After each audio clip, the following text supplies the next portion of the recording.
ዛሬ አፉታ ለመጠየቅ ነው። ወደ አብሬት መውሊድ ለማክበር የተለያዩ መሻይኾች መውሊድ ለማክበር አይቻልም ስንላችሁ ነበረ።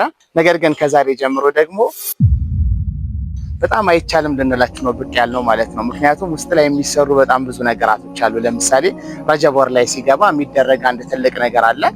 እሱም የመሻይኾችን የተወለዱበትን ቀን ታሳቢ በማድረግ የት ይኬዳል? ወደ አብሬት ጉዞ ያደርጋሉ ማለት ነው። ከሀገር ውስጥም ከሀገር ውጭም ማለት ነው። ባረከላሁ ፊኩም።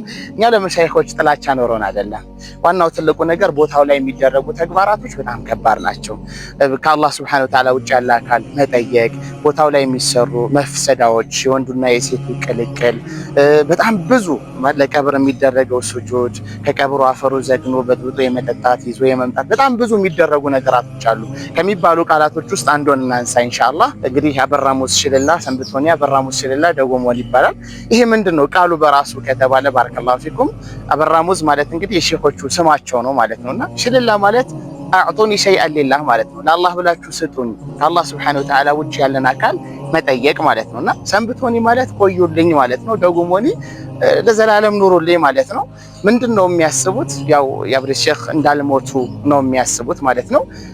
የሰው ልጅ ሆኖ ሞት የማይነካው አካል የለም። አይደለም ሌላው ይቀርና ረሱል ሰለላሁ ዐለይሂ ወሰለም ኢነከ መይቱ ወኢነሁም መይቱን ትሞታለህ ተብሏልና ሞት የሚባለው ነገር የማይቀር ነገር ነውና ይመጣሉ ይመለሳሉ ብሎም በመሻይኾችና በወልዮች ላይ ወሰን ያለፈ ድንበር ማለፍ በጣም አደጋ አላህ ዘንድ የሚያስቀጣ ነገር ስለሆነ አላህ በተከበረው ቁርአኑ ወመን አضل ممن يدعو من دون الله ከአላህ ውጭ ያለን አካል የሚጣራ የሚማጸን ከሆነ ሰው በላይ መንገድ የሳተ አካል ማን አለ ይላል አላህ ሱብሓነሁ ወተዓላ።